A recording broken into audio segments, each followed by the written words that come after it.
Hi, this is Fountain, and today I'm going to be doing a vlog on a topic that I guess that some might call a little bit controversial, and that is going to be talking about the plant, otherwise known, well, it's actually a mixture of a couple of plants, otherwise known as ayahuasca, and I want to talk about some cautions around that.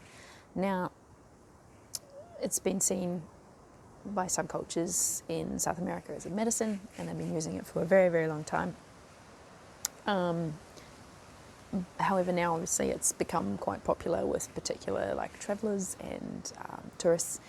And my understanding is that the medicine would usually just only be physically consumed through like the shaman, the maestro, and then they would do the work with the patient. You know, it's being a medicine, you kind of have doctors, patients, if you want to put it in a more modern terminology, right? However, the travellers and the tourists now, they want to consume the supposed medicine. And that obviously comes with some things that, you know, we need to be cautious about if you are going to be consuming, you know, this medicine. And yeah, so I just wanted to share that. I have had, I've sat with the medicine a number of times in a period of time that's passed, a number of years ago. And I'm still experiencing lessons from that, even though I haven't consumed the medicine for a very long time. Well, I haven't consumed it for a number of years. And, you know, I definitely had a lot of lessons that came forth during the ceremony, but as I'm saying, there's also lessons that have come afterwards. And I haven't felt called to do the medicine again. I can't say what the future holds either around that, because I can't say I will or I won't, because I don't consider it, if it's done in a particular way, to be some kind of recreational substance, which I know has some aspects now that kind of tended towards that, but I go off track a little bit. So these are the cautions that I guess I want to talk about. Number one I want to talk about is the environmental impacts of this. Like, I am aware that it's become obviously quite a well sought after plant, and through the process of people sourcing it, especially when they want it to come from, you know, South America, because you can make the medicine using different combinations of plants. It wouldn't necessarily be ayahuasca, but it would have similar properties to it by using different plants. And, you know, every place in the world has a combination of all sorts of plants. I can't say you can make this in every single place in the world, but it definitely, there's lots of different plant medicines is all I can say, and some of them can be very much a lot like ayahuasca, and some, in the scientific, I guess, terminology, it might have the same kind of structures.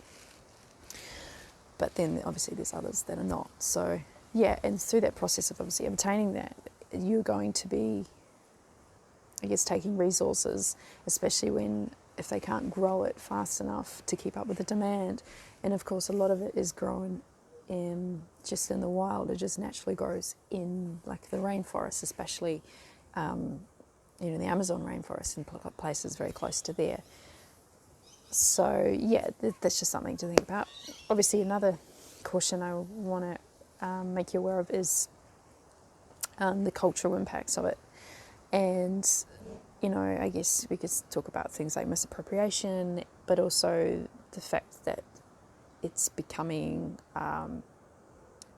like, because of, I guess, how income is, right, and money and all that sort of stuff, how it's all kind of valued, and it's valued kind of differently in different nations, right?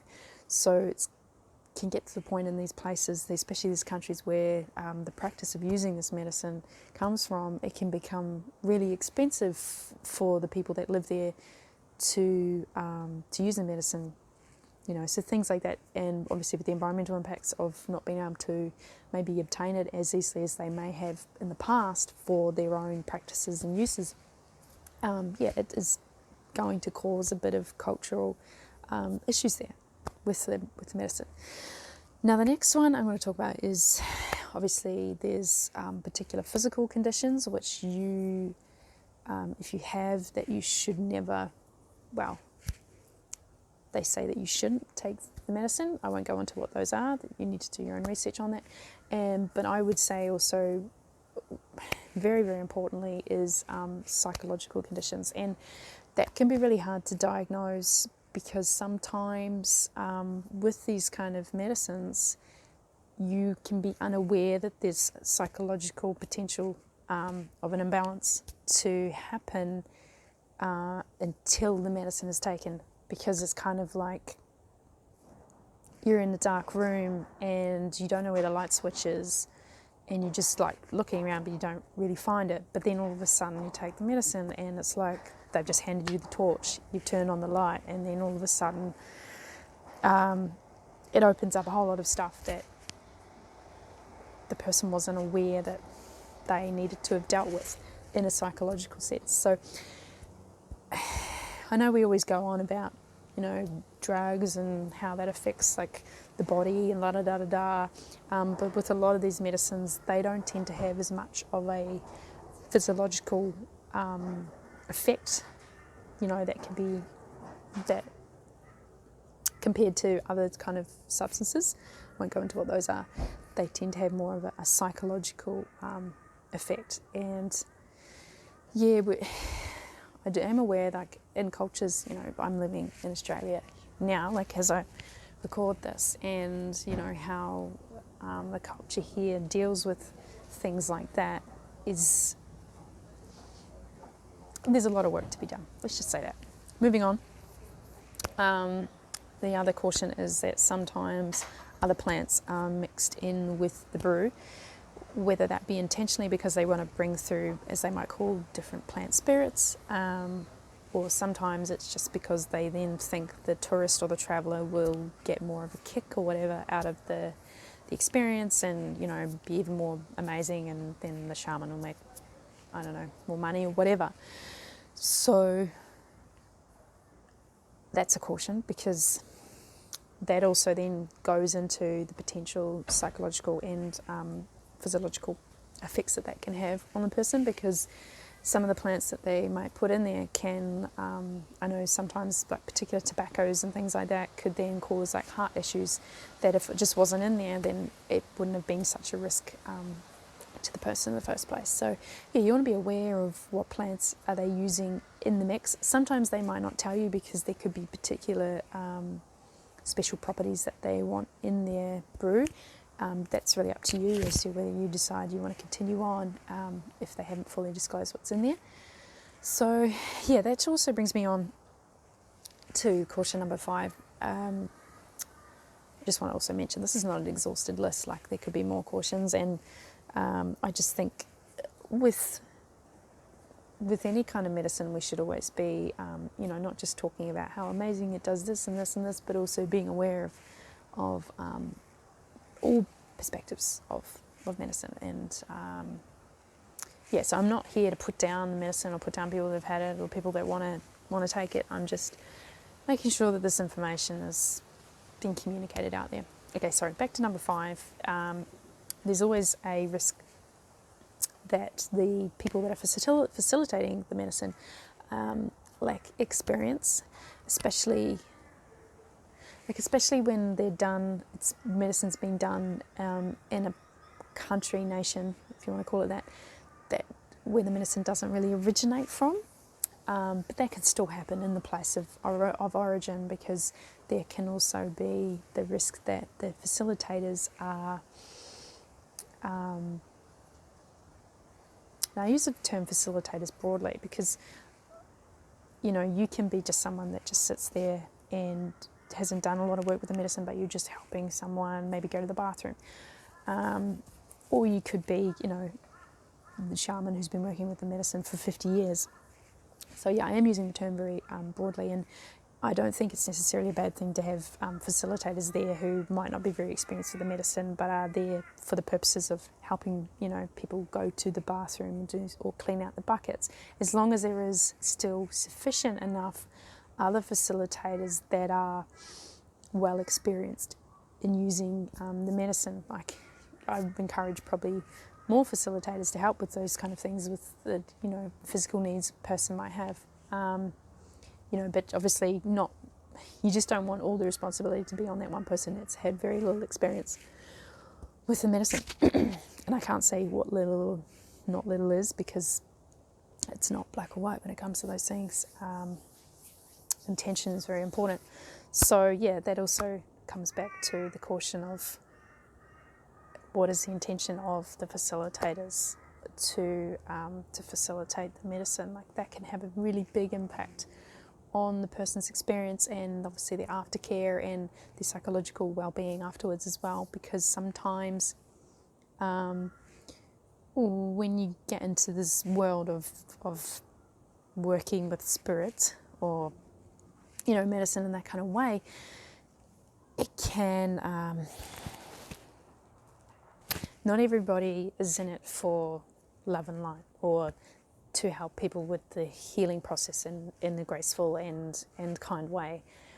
I don't want to go too much into this video. I can do another video another day, but there's definitely people in this world who, you know, we've all heard of the term black magic. Black magic is a real thing.